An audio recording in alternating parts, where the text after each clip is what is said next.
Hi, I'm James West, CEO of Midas Letter Portfolio Advisors Limited and publisher of the Midas Letter at MidasLetter.com. Midas Letter is the journal of investment strategy of the Midas Letter group of funds.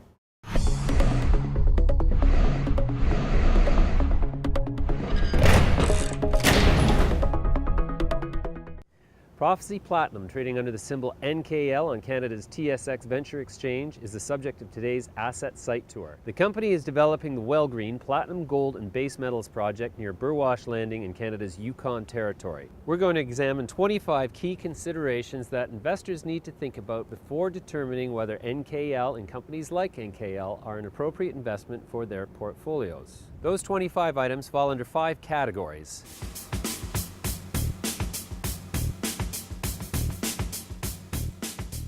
The company's flagship property is the Wellgreen deposit. Wellgreen is 257 kilometers northwest of the capital city of Whitehorse and just 35 kilometers north of the town of Burwash Landing. A 15-kilometer gravel access road climbs a gentle slope from the paved 2-lane Alaska Highway. Wellgreen is an ultramafic ore body that is located 402 kilometers by paved road from the deep sea port of Haines, Alaska.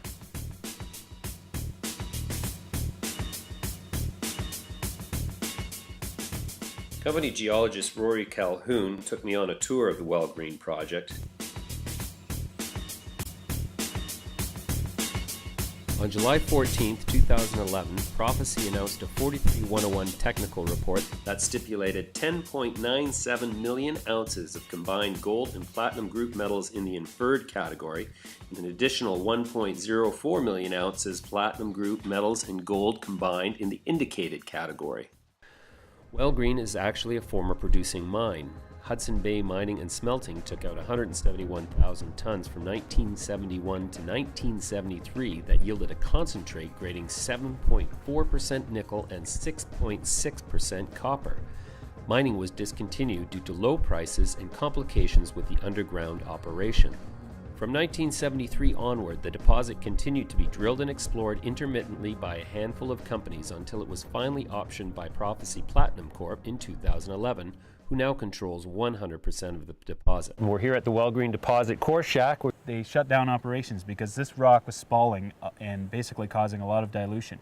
They had an underground operation, and we were looking at this as a bulk mining scenario in which we would hope that the mining hanging wall and the mining footwall would provide the stability needed in order to mine this rock out.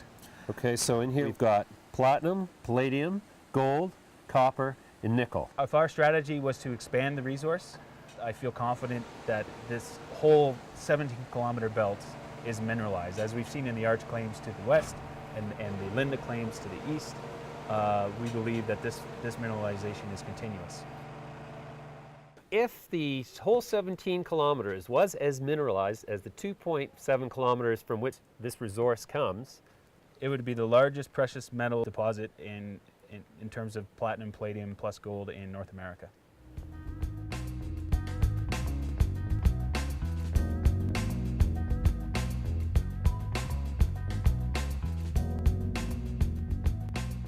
The reason I started Prophecy is really towards the end of 2009 in the wake of the financial crisis. I thought it would be somewhat of an interesting idea to start a company and looking to consolidate the assets, and lo and behold, just under 2 years later, the platinum has got the multi-million ounce PGM deposit. Prophecy Platinum, as I mentioned, is a relatively new company. We have already had overwhelming investor interest from some of the very major institutions. Therefore, it's not so much of identifying the funds, but more in selectively getting the right people involved. A year down the road, you just did a big raise and you're going to spend all that money how? So 3 areas: continued resource definition expansion, the metallurgy studies to prove that the minerals are extractable, and then thirdly, looking at that the deposit can be open pitted from a technical perspective. So we're very confident of advancing this asset as quickly as possible towards feasibility and hopefully then into production.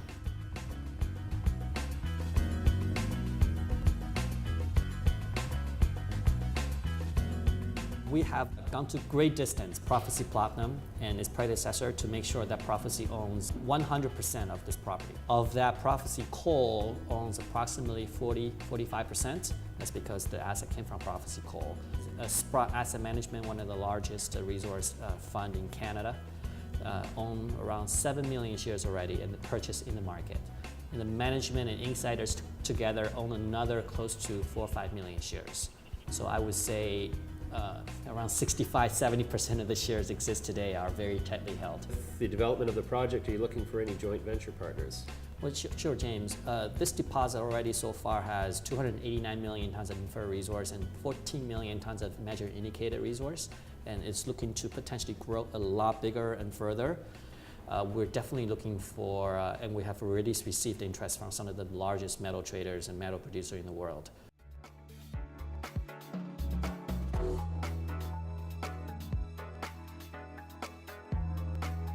Yukon today is one of the most mining-friendly jurisdictions in the world, and that's been told by the Fraser Institute, who consistently ranked in the last 5 years Yukon to be one of the top destinations in terms of mining policy by the government. A PGN deposit in Yukon certainly has a lot of appeals to it.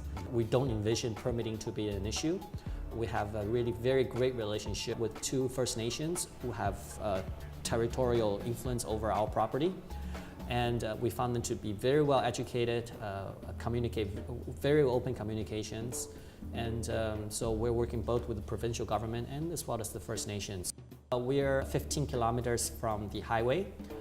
There is not a whole lot of population in sight, but there is a national park approximately 15 kilometers from where we are.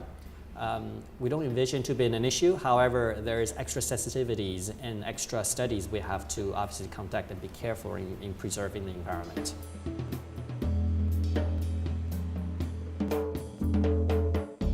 Absent a National Instrument 43-101 feasibility study, no determination can be made at this time as to the economic viability of this project.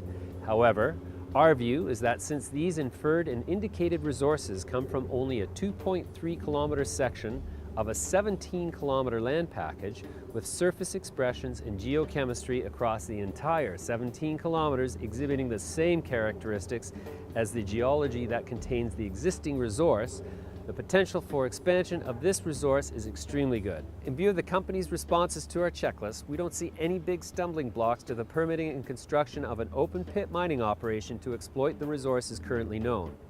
We feel that the likelihood of a positive conclusion to a bankable feasibility study is also good. Drilling will continue throughout 2012, and subscribers to the Midas Letter will continue to receive updates on developments at Wellgreen as they become available.